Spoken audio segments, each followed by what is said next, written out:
So hey guys, welcome back to other video of a perfect world and I hope कि तुम लोग बहुत ही ज्यादा अच्छे मजे में होगे। वीडियो में आगे बढ़ने से पहले कहना चाहूंगी कि अगर इससे पहले का एपिसोड अभी तक चेकआउट नहीं किया है तो पहले जाओ जाकर इसे देख लो, वरना यहाँ तुम्हें इस कमाल के एपिसोड में बिल्कुल भी मजा नहीं आने वाला। और अगर तुमने देख लिया है तो बिना किसी देर के आज के इस वीडियो को फटाफट से शुरू करते हैं, लेकिन उससे पहले प्रीवियस पार्ट को थोड़ा सा जान लेते हैं। सो होमीज, जैसा कि हमने इसके लास्ट पार्ट में देखा था, जहाँ पे शी-हाओ का सामना इस डिवाइन रेवोल्यूशन के मैनिफेस्टेशन से हो जाता है, जहाँ पे लेयर्स बाय लेयर्स वो आगे बढ़ता रहता है और तभी यहाँ पे उसका सामना काफी सारे रियलम एक्सपर्ट से हो जाता है, जो कि घेर के यहाँ पे शी-हाओ को मारने के लिए आ जाते हैं। और यहाँ जो वो फीमेल एक्सपर्ट थी जिसका नाम था आंजी, वो यहाँ पर शी-हाओ के ऊपर बहुत बुरी तरीके से उसे टॉर्चर करती है। लिटरली उसके हाथ पैर को वो चेन से बांधकर उसकी हड्डी पसली एक करने लगती है। इस दौरान शी-हाओ को काफी ज्यादा पेन होता है, लेकिन वो यहाँ पर अपनी सारी चीज जान लगाते हुए फाइनली उन सारी चेन्स को डिस्ट्रॉय करते हुए खुद को यहाँ पे आजाद कर लेता है। लेकिन उसकी हालत बहुत ज्यादा खराब हो चुकी थी। और अब आगे सो हमारे इस पार्ट के स्टार्टिंग में हम यहाँ पे शी-हाओ को देखते हैं, जहाँ पे उस मिस्टीरियस पर्सन ने वापस से शी-हाओ को अपने इल्यूशनरी ट्रैप में फंसा दिया था। और यहाँ इस बार वो अपने ग्रैंडपा को देखता है, जो कि उससे कहता है कि शी-हाओ, तुमने ये ठीक नहीं किया। आखिर तुम मुझे अकेला कैसे छोड़ सकते हो? हाँ, आखिर तुम मेरे साथ ऐसे कैसे कर सकते हो? तुमने मुझे क्यों नहीं ढूंढा? इतनी देर क्यों लगा दी? शी-हाओ ये सारा नजारा देखकर बहुत बुरी तरीके से पेन में था। अब तभी यहाँ पर उसे अपने फर्स्ट मास्टर की याद आती है, जो कि उनके सामने दर्द से छटपटाते हुए कहता है कि मुझे माफ करना, मैं अब और सर्वाइव नहीं कर सकता। ग्रेट डेस्टिनेशन अब अपने लिमिट में पहुंच चुका है। यहाँ पे एक के बाद इतने स्ट्रॉन्ग इल्यूजन्स के चलते शी-हाओ की हालत खराब होने लगती है। लेकिन तभी वो जो मिस्टीरियस कल्टीवेटर है जिसका नाम दुआन है, वो वापस से उसकी मेमोरीज के साथ छेड़छाड़ करते हुए एक और बहुत ही तगड़ा वाला इल्यूजन उसके सामने ले आता है, और वो थी हमारी प्यारी से हो लिंगर। और यहाँ इस दौरान शी-हाओ बहुत ज्यादा इमोशनल हो चुका था, और यहाँ हो लिंगर शी-हाओ से बहुत प्यार से कहने लगती है कि मैं बस तुम्हें एक और बार देखना चाहती हूँ, पर क्या मैं सर्वाइव कर पाऊंगी? क्या मुझे वो दिन नसीब होगा कि जब मैं तुम्हें एक और बार देख पाऊंगी? अब तभी अचानक से सीन यहाँ का शिफ्ट होता है, और अगले ही पल हम लिंगर को देखते हैं, जहाँ पर फॉरेन रेलम के कल्टीवेटर्स ने इसे बहुत बुरी तरीके से बांध के रखा था। इस पर वो लोग टॉर्चर कर रहे थे, और शी-हाओ की यहाँ पे सटक चुकी थी। वो समझ नहीं पा रहा था कि आखिर चल क्या रहा है। अब यहाँ पे वो पर्सन कहने लगता है कि जरा देखो लड़के, ये वही फ्यूचर है जिसका कि आगे चल के तुम सामना करोगे, पर अफसोस की बात है कि जिस फ्यूचर के लिए तुम इतना ज्यादा आज यहाँ डेस्परेट होकर लड़ रहे हो, वो फ्यूचर तो दिखने में कुछ ऐसा होगा। यहाँ पे शी-हाओ को लग रहा था कि शायद ये एंशिएंट बैटलफील्ड होगा। तभी उसका सिर और जोर से घूमता है, वो उसे पकड़ते हुए कहता है कि अच्छा, तो ये मेरा फ्यूचर है, ये कोई बैटलफील्ड नहीं। मैंने अभी जो देखा ये सच में मेरा फ्यूचर है। यहाँ पे शी-हाओ जिस दौरान कंफ्यूज हो रहा था, तभी यहाँ पर एक उड़ता हुआ स्पेयर आता है, जिसे कि आंजी ने थ्रू किया था, और सीधा शी-हाओ के घुटने से वो जा लगता है, जिसके चलते शी-हाओ अब अपने कंफ्यूजन को छोड़कर सीधा अपने घुटनों की तरफ देखता है। यहाँ पे उसे दर्द हो रहा था, जिसके चलते वो इल्यूजन से थोड़ी देर के लिए डिस्ट्रैक्ट हो जाता है। पर इससे पहले कि शी-हाओ वापस से रियलिटी में आ पाए, वो वापस से उसी इल्यूजन में डूब जाता है, और इस दौरान वो बहुत बुरी तरीके से जख्मी था। अब जैसे तैसे शी-हाओ उस स्पेयर को घुटने से बाहर निकालता है, और जैसे वो फाइट बैक करने की कोशिश करता है, खुद को यकीन दिलाता है कि ये बस एक इल्यूजन ही होगा, मेरा फ्यूचर नहीं। तब यहाँ पे हम देखते हैं कि दुआन का इल्यूजन और ज्यादा हावी हो जाता है। यहाँ पे उसके डेस्परेशन को देखकर यहाँ पर एक और बंदा था जिसका नाम था दाऊजी, और वो यहाँ पे स्माइल करते हुए कहने लगता है कि बताओ आखिर तुम्हें अपना फ्यूचर देख के कैसा लग रहा है? तभी यहाँ पे आंजी हंसती है और प्राउडली वे में कहती है कि हम लोग इमॉर्टल एंसेस्टर के डायरेक्ट डिसेंडेंट्स हैं, वो इमॉर्टल लेजेंड्स जिन्होंने की पूरी दुनिया को रूल किया था, और तुम्हारे जैसे कीड़े का हमारे हाथों से मरना ही एक बहुत बड़ी खुशनसीबी है। अब यहाँ पे हम दुआन को देखते हैं, जो कि शी-हाओ से कहने लगता है कि तुम अपनी पुरानी जिंदगी को याद नहीं कर सकते? क्या तुम्हें याद नहीं कि तुम कितनी मुश्किल के बाद यहाँ तक पहुंचे, और तुम्हें अभी भी इन्हीं लोगों की फिक्र है? इस वक्त तुम्हें बस अपनी जान के बारे में सोचना चाहिए, और तुम्हें अपनी फीलिंग्स की पड़ी है। तुम भी जानते हो कि जिस फ्यूचर को बचाने के लिए तुम इतना ज्यादा डेस्परेट हो रहे हो, वो फ्यूचर क्या है, और तुम जैसे कि नहीं बदल सकते। तुमने यहाँ तक पहुँचने में कितनी सारी मेहनत की है, तुमने दिन रात प्रैक्टिस की, लगातार स्लॉटर किया, तब जाके आज इस मुकाम पे पहुंचे हो। लेकिन तुम्हें ये सब करना ही नहीं पड़ता अगर तुम अपना गोल ही चेंज कर देते। तुमने भी टाइम रिवर में देखा था कि आखिर फ्यूचर में चलकर तुम बस अकेले इकलौते वो इंसान होगे जो कि सरवाइव करेगा, बाकी सब मारे जाएंगे। और तुम अच्छे से जानते हो ये रास्ता कितना ज्यादा कठिन है। आखिर क्यों तुम सबके लिए इतना ज्यादा मेहनत कर रहे हो? हाँ, आखिर तुम्हें ही क्यों सबको बचाना पड़ रहा है? आखिर तुम ही क्यों इस हार्डशिप से गुजर रहे हो? लगता है कि तुम्हें कभी किसी ने बताया नहीं कि तुम्हारे पास एक और ऑप्शन है, पर मैं तुम्हें वो ऑप्शन बताता हूँ। तुम चाहो तो तुम सब कुछ छोड़ छाड़ के भी यहाँ से जा सकते हो, जिसके बाद ना तुम्हें रिग्रेट होगा, ना तुम्हें किसी चीज का बुरा लगेगा, और तुम सुकून के साथ अपनी बची कुछ जिंदगी भी आराम से बिता पाओगे। लेकिन यहाँ पे हम देखते हैं कि इसकी ये ट्रिक भी काम नहीं आती, क्योंकि शी-हाओ की जो फीलिंग्स है ना अपने रियलम, अपने लोगों को बचाने की, उसे कोई भी ऐसे ही मैनिपुलेट नहीं कर सकता। तभी यहाँ पे जो दाऊजी था वो शी-हाओ को वापस से टॉर्चर करना शुरू कर देता है। यहाँ पे वापस से वो अपनी चेन के जरिए से उस पे हमला करता है, जिसके चलते शी-हाओ को पेन भी बहुत होता है। अब यहाँ पे इतने सारे अटैक से एक ह्यूज एक्सप्लोजन होता है, जिसका इम्पैक्ट शी-हाओ की बॉडी पे सबसे ज्यादा पड़ा था, और वो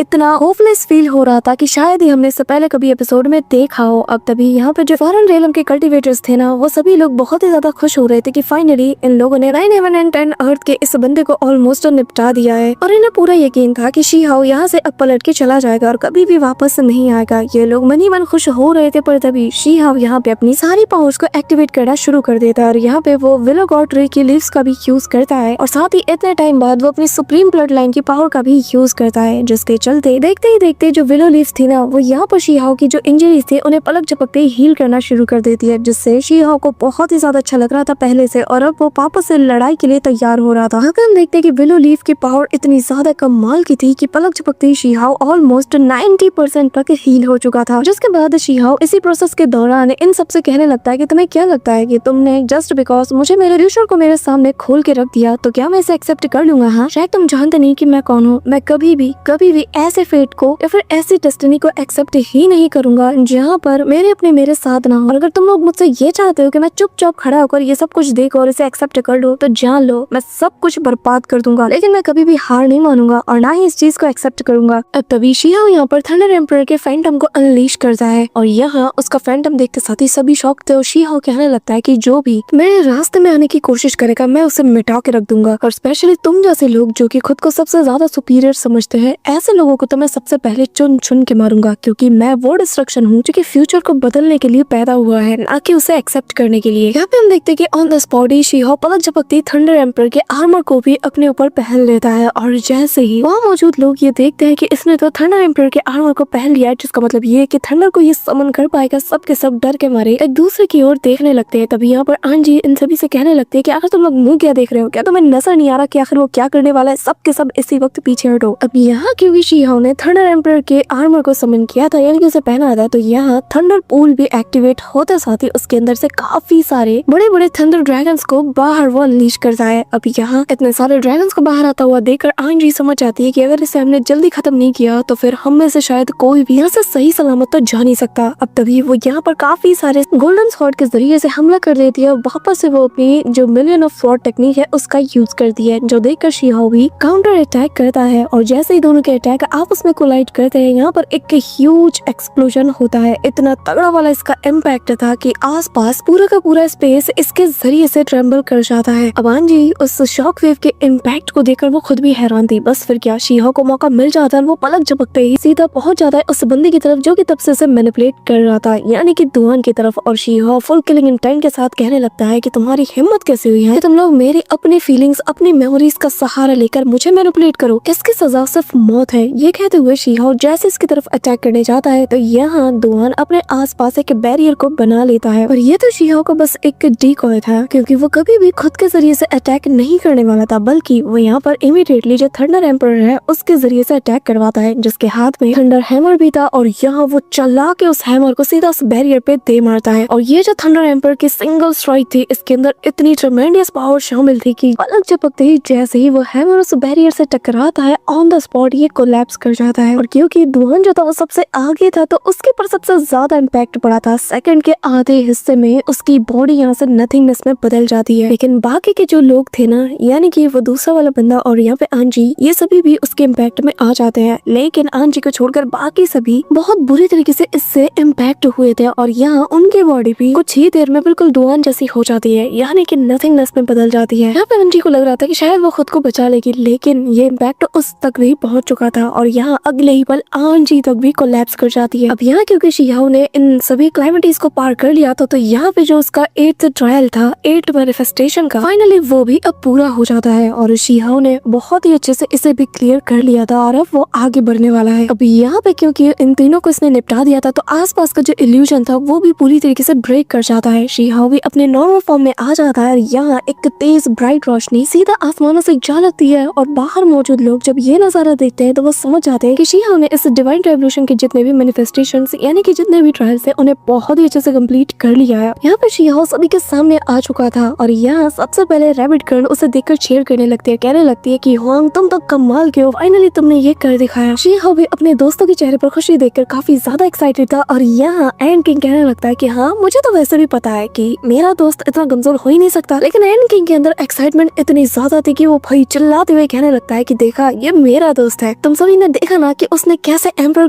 के लोगों की बैंड बजाई, जिस पर फैट गाय कहने लगता है कि हाँ बिल्कुल तुमने सही कहा, क्या कमाल का है यार, ऐसा मुझे ऑलरेडी पता था कि मेरा भाई बहुत बहुत बहुत ज्यादा स्ट्रॉन्ग है, उसे कोई भी ऐसे ही नहीं हरा सकता। अब तभी यहाँ पे हम देखते हैं कि शिहाओ जो कि काफी ज्यादा खुश था अपने दोस्तों की बातें सुन गए, तभी यहाँ पे उसे कुछ अजीब सा फील होता है। इससे पहले कि वो रिएक्ट कर पाता उसके पीछे एक पोर्टल ओपन होता है जिसके जरिए से एक बहुत ही खतरनाक सा अटैक सीधा शिहाओ के कान के पास से सीटी बजाते हुए निकलता है। और ये अटैक जो था ये 3 कंबाइंड पावर का मिक्सअप था, लेकिन शिहाओ की आंखें तब खुली की खुली रह जाती हैं जब ये अटैक उसके कान के पास से सीटी बजाते हुए बिल्कुल सामने की ओर जा रही थी। और सामने कौन था? उसके 3 दोस्त। शिहाओ इमीडिएटली उन्हें बचाने के लिए जाने ही वाला था कि बूम, एक जोरदार एक्सप्लोजन होता है। यहाँ चारों तरफ बस डिस्ट्रक्शन ही डिस्ट्रक्शन देखा जा सकता था। यहाँ पे उसके दोस्तों की सोल उसकी बॉडी छोड़ देती है और वो लोग अनकॉन्शियस होकर गिरने लगते हैं। शिहाओ के आंखों के सामने उसके सारे के सारे लोग मारे जा रहे थे। शिहाओ बुरी तरीके से स्पीचलेस हो जाता है। वो यहाँ अपने दोस्तों को बचाने के लिए चाहता है, उन्हें आवाज देता है, लेकिन तभी यहाँ पर उसके सामने दुआन का फिगर अपीयर हो जाता है जो कि उसे घूरने लगता है। उसे पीछे की ओर सप्रेस करते हुए कहने लगता है कि शिहाओ क्या हुआ, डर लग रहा है? जरा देखो तुम्हारा फ्यूचर बिल्कुल नहीं बदला, लेकिन ऐसा क्यों होता है कि हर बार तुम सबको बचाने जाते हो लेकिन एट द एंड तुम ही अकेले रह जाते हो? कहते हुए वो शिहाओ के ऊपर अपना इल्यूजन और ज्यादा टाइटली होल्ड कर लेता है, जिसके चलते शिहाओ समझ जाता है कि शायद ये भी इसी का कोई इल्यूजन होगा, लेकिन वो कंफर्म नहीं था। पर अगले ही पल यहाँ पे वो खुद को किसी और जगह पे पाता है जो कि बर्फीली जगह थी। और यहाँ शिहाओ बेसिकली 9th मैनिफेस्टेशन यानी कि 9th ट्रायल के लिए आ चुका था, जहाँ हम शिहाओ को काफी ज्यादा इंजर्ड पाते हैं जो कि बर्फीले वादियों में चल रहा था और उसकी बॉडी पूरी तरीके से खून से लथपथ थी। यहाँ पे शिहाओ ने जो सूट पहना है वो और कुछ नहीं बल्कि इमोर्टल स्क्रप्चर आर्मर है। गाइस यहाँ पे मैं तुम्हें बता दूं कि यहाँ पर शिहाओ का फ्यूचर वर्जन दिखाया जा रहा है, तो कंफ्यूज होने की जरूरत नहीं है। अब यहाँ उसके